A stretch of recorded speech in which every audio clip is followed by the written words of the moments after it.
Okay, it's Chris at CMF, and I'm just bringing you this video because obviously as I've undone these, this one turned with the socket and pulled straight out, and that's because there's all the threads there out of the cylinder head here. So this wouldn't have been tight on this side. In fact, that's an helicoil. I can feel it springing. Hang on, is it?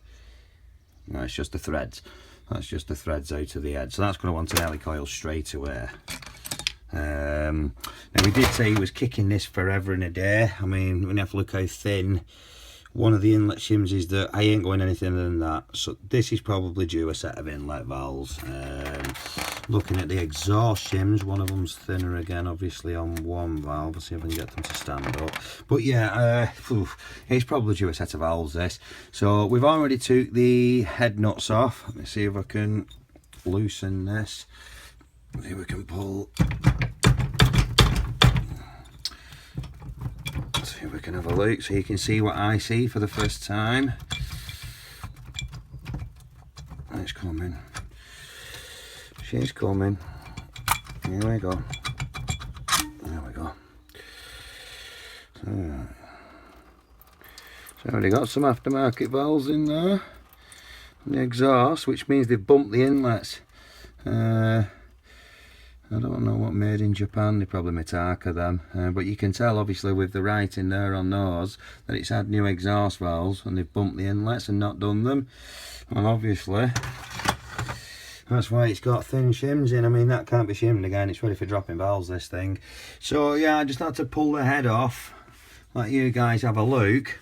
And if you look at the state of that head gasket there, that has well and truly blown through. That is dead. So that's why this is full of water. So not only is it probably did need shims, it needs valves, but this has been mixing oil and water, which will have been hydraulic in, so it'll have been a bloody pain in the ass to kick this. You can actually see the head gasket stuck to the head there.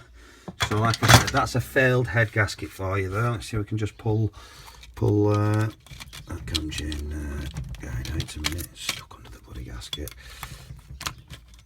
Let's see if we can get this gasket off and have a look at it properly and clean it up and show you what a failed head gasket looks like. But yeah, look, it's just metal. It's blown in a few places, that, and it's gone.